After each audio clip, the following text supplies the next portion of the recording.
Segala sesuatu itu intinya, pokoknya adalah hati manusia.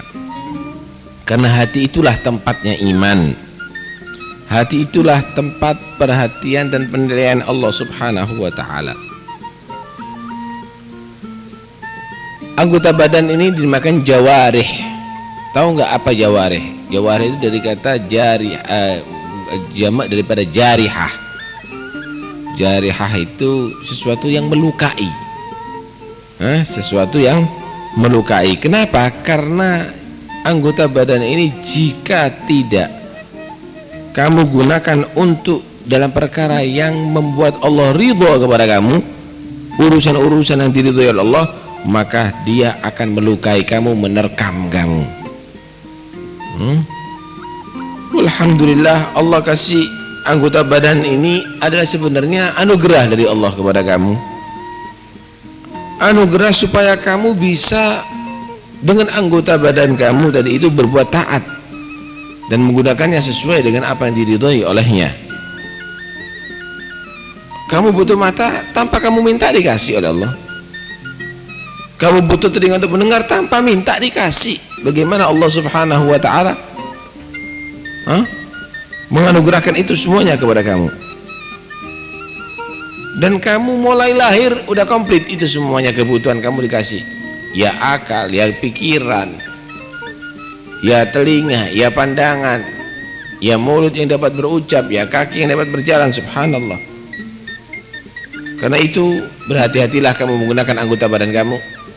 Jangan digunakan dalam urusan-urusan yang justru membuat keropos iman kamu.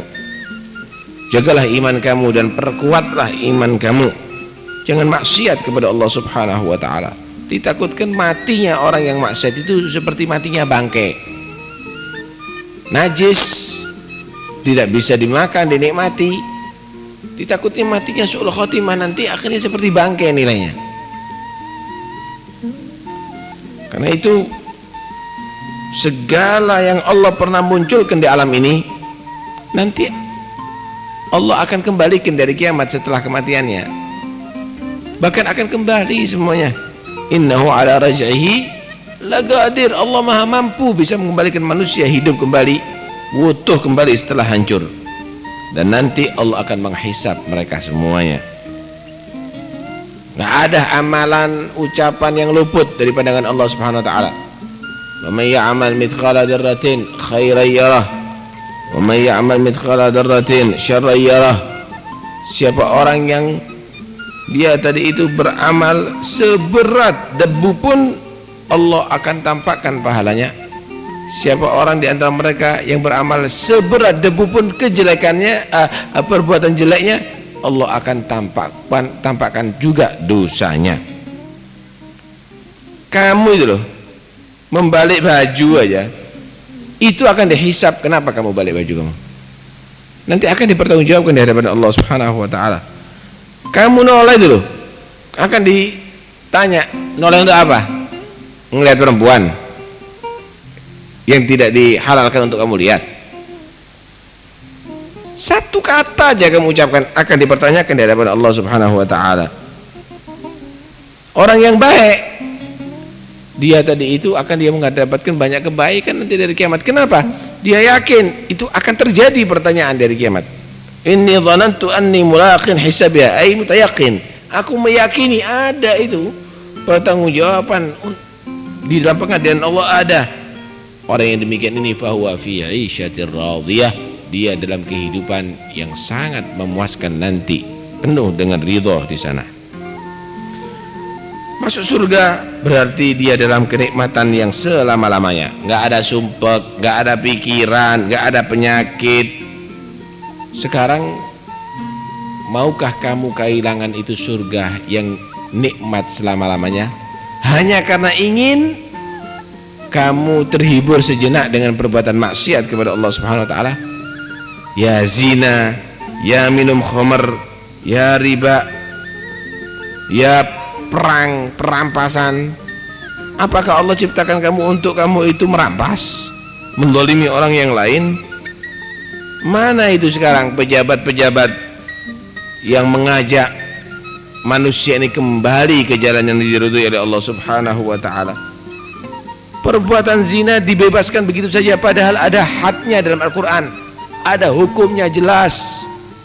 Allah menyatakan az-zani waz-zaniyatu waz-zani fajlidu kulla wahidin minhuma mi'ata jaldah. Laki-laki yang berzina atau perempuan berzina cambuk 100 kali biar nggak kembali lagi dalam perbuatannya. Bukan ditipiring, tindakan pidana ringan, cuma ditanyai kemudian denda 15.000 kemudian keluar, dicambuk 100 kali. Allah itu Arhamur Rahimin. Tapi untuk urusan yang ini jangan kita mendahulukan rahmat, hak asasi dulu. Akhirnya orang yang baik bisa rusak karena orang yang berzina dan perempuan yang pelacur tadi itu. Allah mengingatkan dalam Al-Quran, wala ta'khudkum bihima ra'fatun fi dinillah. Jangan pura-pura kamu menjadi orang yang rahmat, yang membela hak asasi bagi orang yang melanggar ajaran Allah Subhanahu wa ta'ala. Lebih daripada itu, orang yang berbuat demikian ini nggak boleh ditutup-tutupi di dalam menyambut di depan umum, supaya orang semuanya tahu bahwa ini perbuatan adalah terkutuk. Wal yashhad 'adzabahuma ta'ifatun minal mu'minin. Hendaknya menyaksikan juga kelompok orang-orang yang beriman bagaimana mereka harus dicambuk karena perbuatannya tadi itu. Ini adalah bagi orang belum kawin. Yang udah kawin masih berzina, maka dia dirajam, dimasukkan tanah separuh badannya, dilempari batu sampai mati. Mana pejabat yang mau berpikir demikian? Akhirnya perzinaan merajalela. Nanti mereka yang harus bertanggung jawab atas perbuatannya pelacur di hadapan Allah, karena mereka tidak pernah berusaha. Tuh DPR tuh bakal bertanggung jawab nanti di hadapan Allah itu semuanya. Hah?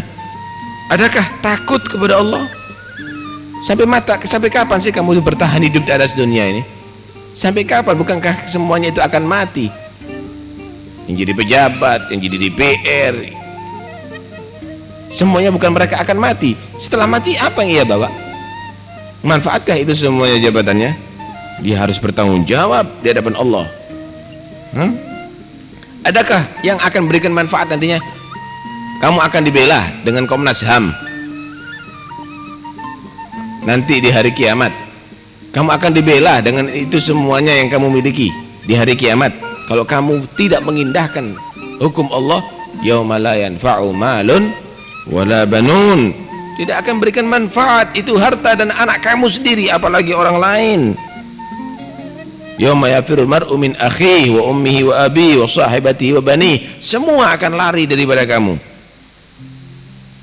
Orang-orang yang beriman yang dia menjalankan hukum Allah dengan baik, wujuh yauma idin musfirah dhahikatu mustabsyirah, di hari semua orang menangis, di hari semua orang tadi itu tidak bisa tertawa, tapi dia menjadi orang yang berseri-seri wajahnya tertawa.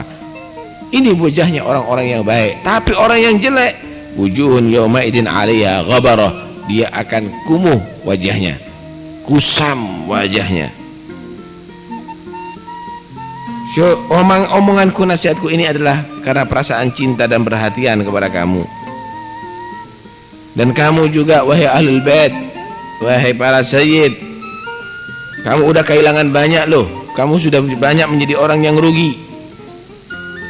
La ilim wala amal, la takut kepada Allah, nggak ada akhlak hasanah. Kamu sudah merusak diri kamu sendiri. Di antara kamu ada yang ngepil, di antara kamu ada yang pacaran, di antara kamu ada yang nggak karuan. Kamu sudah merusak diri kamu sendiri. Mau dimuliakan oleh Allah, kamu jatuhkan diri kamu sendiri. Datuknya kamu, dia mewarisi ilmu dari nabinya, tapi kamu bodoh, nggak ngerti apa-apa. Mereka orang yang ahli ibadah, tapi kamu justru berantakan ibadah kamu, malah yang haram pun kamu lakukan. Rasulullah sallallahu alaihi wasallam bersabda, innar rajulal hasanul akhlaq yanalu bi akhlaqihi ma la yanalu shaimul ghaim.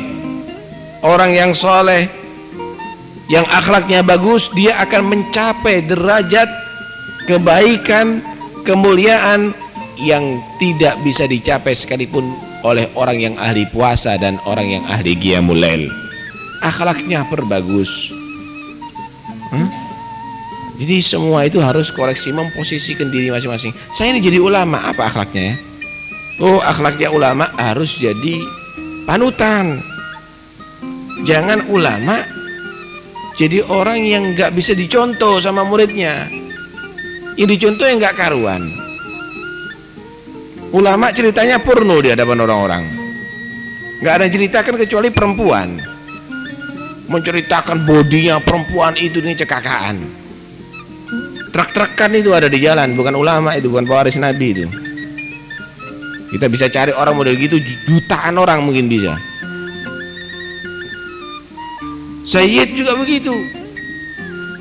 Yang jadi sayyid ini juga begitu, harus dia jadi contoh yang kena. Seharusnya kamu yang harus melestarikan daripada yang pernah dimiliki oleh nenek moyang kamu, bukan kamu berubah.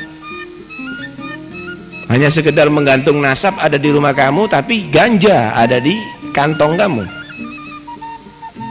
pil ada di kantong kamu. Ini nggak benar ini. Pejabat juga begitu, posisikan diri kamu. Lu pejabat Islam lupa dengan Islamnya. Baru-baru ini di Pasuruan bencong-bencong udah mengadakan acara sendiri. Diresmikan, diizini sama pemerintah. Model nggak ini? Katanya santri pernah belajar ada di pondok, ya DPR-nya, ya pejabatnya. Tuh lihat gimana? Udah lupa dengan agama, yang nggak tahu di sebentar lagi mereka mati bertanggung jawab di hadapan Allah. Nah, karena itu hati-hati. Semua akan berakhir ada di atas dunia ini, nggak ada yang nggak berakhir. Yang miliki pondok bentar lagi masuk kuburan. Yang punya murid bentar lagi masuk kuburan. Yang jadi wali kota, wakil wali kota bentar lagi masuk kuburan. Yang jadi ketua DPR bentar lagi masuk kuburan. Semuanya masuk kuburan.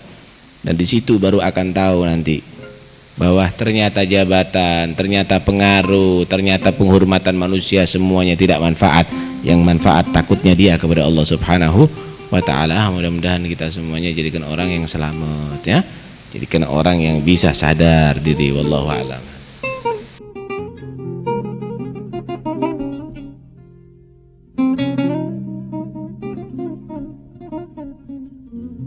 Mm-hmm.